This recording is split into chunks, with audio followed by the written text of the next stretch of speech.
Paper 2, Writer's Viewpoints and Perspectives. Source A, 20th Century Literary Non-Fiction, Shooting an Elephant, an extract from an essay by George Orwell, written in 1936. Source B, 19th Century Non-Fiction, Wild Animals in Captivity, an extract from a book by Abraham Bartlett, published in 1898. Source A. George Orwell was a young British writer whose work started in 1922 as a policeman in Burma. At the time, Burma was part of the British Empire. The extract is from his essay Shooting an Elephant, which he wrote in 1936. Early one morning, the sub-inspector at another police station the other end of town rang me up on the phone and said that an elephant was ravaging the bazaar. Would I please come and do something about it? I did not know what I could do, but I wanted to see what was happening, and I started out. I took my rifle, much too small to kill an elephant, but I thought the noise might be useful. It was not, of course, a wild elephant, but a tame one. It had been chained up, but on the previous night it had broken its chain and escaped. In the morning, the elephant had suddenly reappeared in the town. It had already destroyed somebody's bamboo hut, killed a cow, and raided some fruit stalls and devoured the stock. Some Burmese men arrived and told us that the elephant was in the paddy fields below, only a few hundred yards away. I sent an orderly to borrow an elephant rifle. The orderly came back in a few minutes with a rifle and 5 cartridges. As I started forward, practically the whole population of the area flocked out of their houses and followed me. They had seen the rifle and were all shouting excitedly that I was going to shoot the elephant. It made me vaguely uneasy. I had no intention of shooting the elephant. I marched down the hill, looking and feeling a fool, with the rifle over my shoulder and an ever-growing army of people jostling at my heels. At the bottom, the elephant was standing 80 yards from the road. He took not the slightest notice of the crowd's approach. He was tearing up bunches of grass, beating them against his knees to clean them, and stuffing them into his mouth. As soon as I saw the elephant, I knew with perfect certainty that I ought not to shoot him. It is a serious matter to shoot a working elephant. It is comparable to destroying a huge and costly piece of machinery. And at that distance, peacefully eating, the elephant looked no more dangerous than a cow. I decided that I would watch him for a while to make sure that he did not turn savage again and then go home.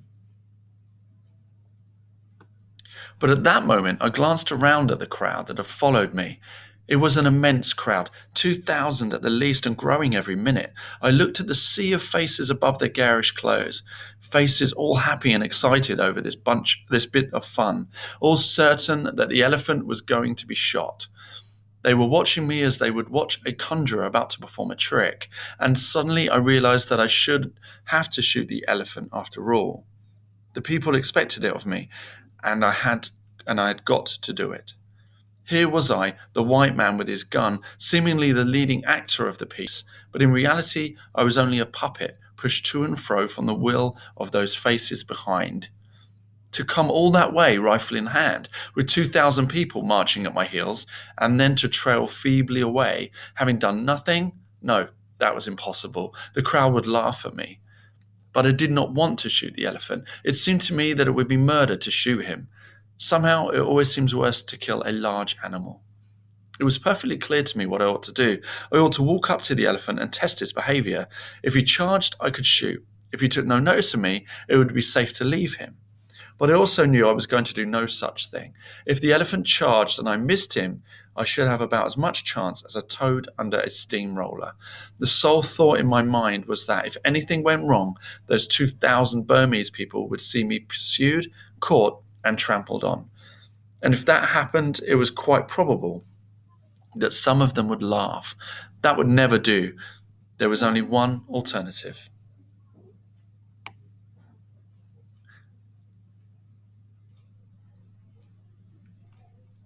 Source B. The extract below is from the book Wild Animals in Captivity, published in 1898 by Abraham Bartlett, head keeper at the Zoological Society Gardens, now London Zoo. The first elephant that ever came under my charge was the celebrated Jumbo. The African elephant was received at the Zoological Gardens in exchange for other animals on June the 26th, 1863. At that date, Jumbo was about 4 feet high, and he was in filthy and miserable condition. I handed him over to Keeper Matthew Scott. The first thing we did was to remove the filth and dirt from his skin. This was a task requiring a great deal of labour and patience. The poor beast's feet had grown out of shape, but by scraping and rasping, together with a supply of good food, his condition rapidly improved. However, he soon began to play some very lively tricks, so much so that we had found it necessary to put a stop to his games. And this we did in a very speedy and effectual manner. Scott and myself, holding him by each ear, gave him a good thrashing. He quickly recognized that he was mastered by lying down and uttering a cry of submission. We coaxed him and fed him with a few tempting treats, and after this time he appeared to recognize that we were his best friends, and he continued on the best of terms with both of us until the year before he was sold. He was at that time about 21 years old and had gained the enormous size of 11 feet in height. All male elephants at this age become troublesome and dangerous. Jumbo was no exception to this rule. He began to destroy doors and other parts of his house, driving his tusks through the iron plates, splintering the timbers in all directions. When in this condition and in his home, none of the other keepers except Scott dare go near him.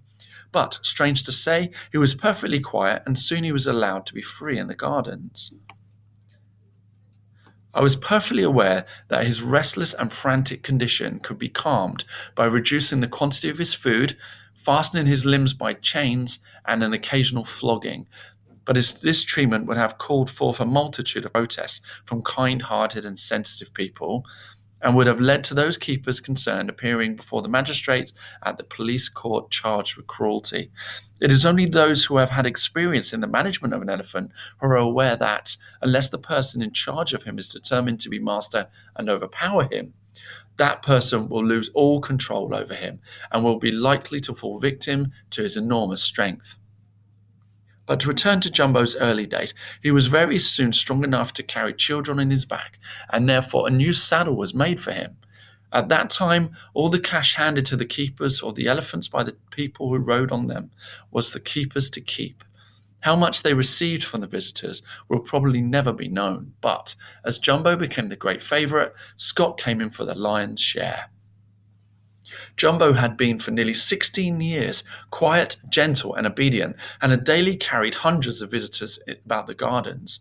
Finding that at the end of that period he was likely to do some fatal mischief, I made an application to the council to be supplied with a powerful enough rifle in the event of finding it necessary to kill him.